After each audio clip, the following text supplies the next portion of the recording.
Makeup பண்ணுறீங்களா, 3000க்கு bridal makeup பண்ணுறீங்களா அப்படின்னு. அந்த ஒரு காரணத்துக்காக தான் நான் கிளாஸ்க்கு வந்தேனே என்ன சொன்னாங்க. எதனால ரெகுலர் பேட்டர்னை அவள் பண்ணிகிட்டே இருந்தா.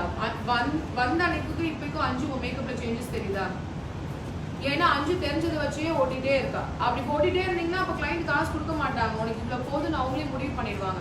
உங்களை நீங்கள் எப்படி ஷோகேஸ் பண்ண போகிறீங்க, எதில் காமிக்க போகிறீங்க, எப்படி காமிக்க போகிறீங்க? வாட்ஸ்அப்லையா, இன்ஸ்டாகிராம்லையா, ஃபேஸ்புக்லையா? உங்கள் ஆடியன்ஸ் எது டார்கெட் அதில் காமிங்க. எனக்கு வாட்ஸ்அப் நிறைய பேர் நிறைய கான்டாக்ட்ஸ் இருக்கும், அப்போ எல்லாரும் யார் எதில் வந்து கம்யூனிகேட். இப்போ எல்லாருமே ஃபோன் எடுத்தால் ஃபஸ்ட்டு என்ன பார்க்குறாங்க? WhatsApp status. அதுக்கப்புறமா இன்ஸ்டாகிராம் கூட கொஞ்சம் வயசானவங்க பார்க்கலன்னு வச்சுக்கோங்களேன், ஒரு 40+ இயர்ஸ் பார்க்க மாட்டாங்க. ஃபேஸ்புக் ஆல்மோஸ்ட் எல்லா எங்கள் அப்பா எங்கள் அம்மாலாம் எப்போ பார்த்தாலும் உட்காந்து ஃபேஸ்புக். ஏன்னா அவங்களுக்கு ஈஸியாக இருக்குது ஆக்சஸ் பண்ணுறது.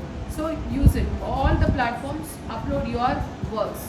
அப்படி பண்ணால் மட்டும்தான் நான் அப்லோட் பண்ணுறேன் இந்த வரைக்கும். அண்ட் யூடியூப் நானுமே ஒரு ஸ்கில் இருக்குது, ரைட்? மூவி டயலாகே தான், அது நீங்கள் எப்படி காமிக்கணுன்றது உங்கள் கையில் தான் இருக்கும். ஜஸ்ட் ஓடுங்க. இப்போ ஓடினீங்கன்னா தான் அடுத்த 10 வருஷம் கழிச்சு